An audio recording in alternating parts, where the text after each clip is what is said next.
Yo, what is up, you guys? One Piece chapter 1164 spoilers have not dropped. Obviously, if they dropped, we would have been here a lot earlier, but of course, Rudon decided to take a day off because he had personal things come up, and I think that's very fair, right? When you think about the leakers and the people who write these full spoilers, they don't really get anything out of it. They simply do it for the love of the game, so if they want to take a week off, totally fine in my book. But with that being said, the chapter images did indeed drop an hour ago, and we're here to talk about them. Of course, obviously, I will not be able to show the images here in this video, but if you look on Twitter, I'm sure you guys can find exactly what we're talking about. So, getting right into the brass tacks, I just want to run through the chapter, give a brief overview, and yap about it a little bit. We will not be here for too long. So with that being said, first up, we have a reader-requested cover page. And it's something that I personally really enjoy. You know, I looked at this cover page and I genuinely smiled. I fell in love with it. It is Perona mistaking a rabbit with the hat for Mihawk. Beautiful stuff. Hey, I love Perona. I love Mihawk. So this image spoke to my soul. And not just that, but the rabbit is doing the iconic rabbit clock meme, where it's like holding a clock and looking at it. I don't know if you guys know what I'm talking about, but I'll put an image of that right here. Yeah, good stuff, man, good stuff. Perfect for Halloween, by the way. Halloween should be around the corner, so I think this falls in line really well.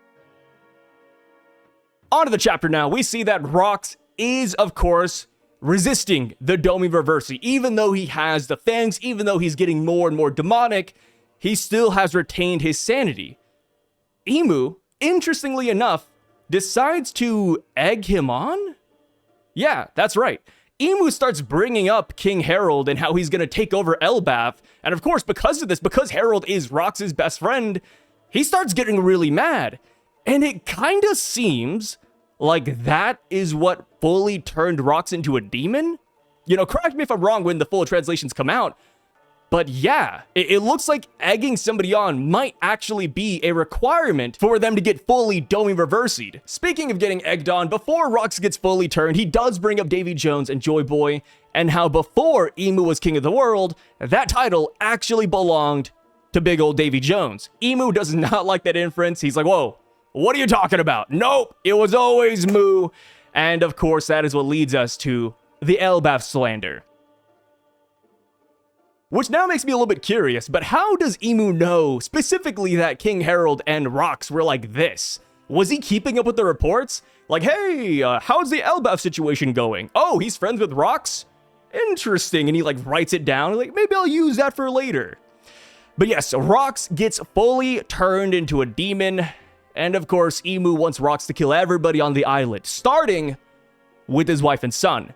Of course, the first people that get in Rox's way are none other than his crew, Kaido, Whitebeard, and Big Mom. Kaido runs after Rox, tries to headbutt him with his dragon form, but Rox takes Kaido and he seemingly swipes him into the side of the mountain. And it's pretty crazy because that was a hockey-laden swipe as well. You can see the black lightning spewing out of Kaido's body when it collides with the mountain. And then next up is Big Mom. She's like, whoa, Rox, what are you doing? Attacking your allies like that. And Rox, while in midair, turns around and he gives Big Mom a Conqueror's Hockey kick to the face. I'm saying it's Conqueror's Hockey because I feel like that's a fair inference, but you do see the black lightning spewing out. And yes, Kaido and Big Mom are now out of the picture. Whitebeard is locked in. He looks pretty upset, like, okay, I gotta get serious here. Rox goes in for a nasty swing, and Whitebeard blocks it with his Gura no Mi. You see the cracks, you see the black lightning, and because this impact is so powerful, the left mountain of God Valley gets blown up. Base down, it is gone. And we see reactions from all around the island. Everybody's confused. Marines are wondering what the hell is going on. The Roger parts are wondering. The Celestial Dragons are trying to flee. It is a crazy scene. Unfortunately, we don't really see what happens to Whitebeard afterwards. We simply see Rox running through the woods after Aerys and Teach. So even though we don't see it in this chapter, I think it is safe to assume that Whitebeard is down for the count, or at least off to the side somewhere else. So speaking of side characters, we do see that Baby Shanks has indeed been picked up by the Roger pirates. You see the pirates running off with the treasure onto their ship. And it's funny because you can see the ZZZ over one of the boxes, which of course is where Shanks is at. Next up, we see Dragon. He is wallowing in despair. Yeah, he's like crouched up in the fetal position saying, ah, damn it, I lost the baby. I couldn't save a single person here. I'm telling y'all, this is Dragon's like Saboti Marineford moment. He is going through the ringer. Next up, we have Kuma, who I thought was off the island. Man, I will take the L on that. I truly did think that Kuma was gone by this point. You know, he was over there saving everybody like a couple of chapters back. Everybody was saying thank you to him. And I just thought it made sense that that was it for him, right? He pawpaws everybody and then he's gone.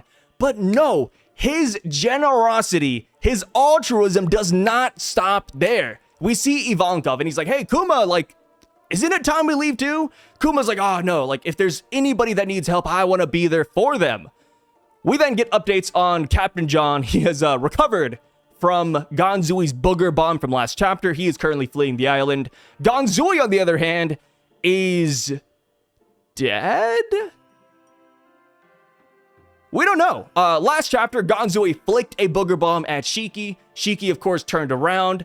And now when we see Ganzui, he is, lifeless on the ground. This could just be where he dies. So if this right here is where he kicks the bucket, I'd be cool with that. Of course, Shiki, the person he was last seen fighting, is running away with the treasure chest. So Shiki no-diffed Ganzui off screen. I wish we could have seen at least a panel or two of it, but maybe that's just me, right? I love seeing these side characters fight, brother. What can I say? And unfortunately, all right, time to get serious, guys. Time to get mad!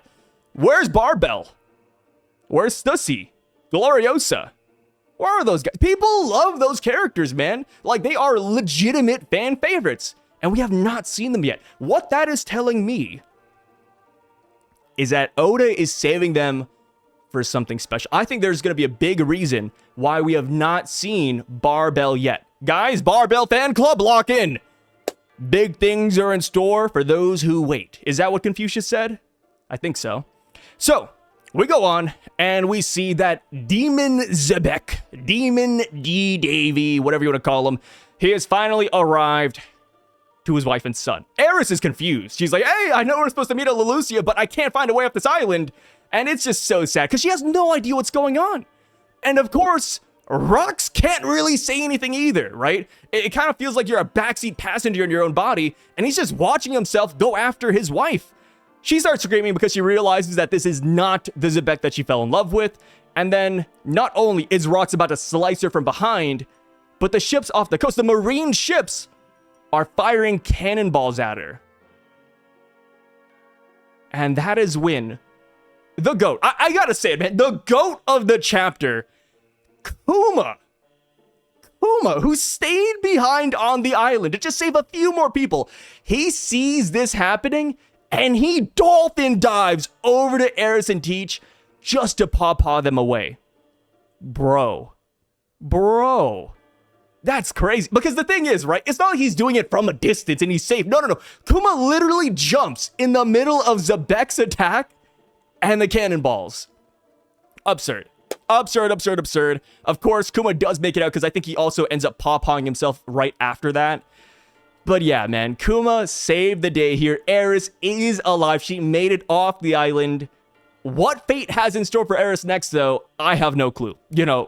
I have no clue. I also thought Aerys was going to die here, but I will take the L again. That is crazy, brother.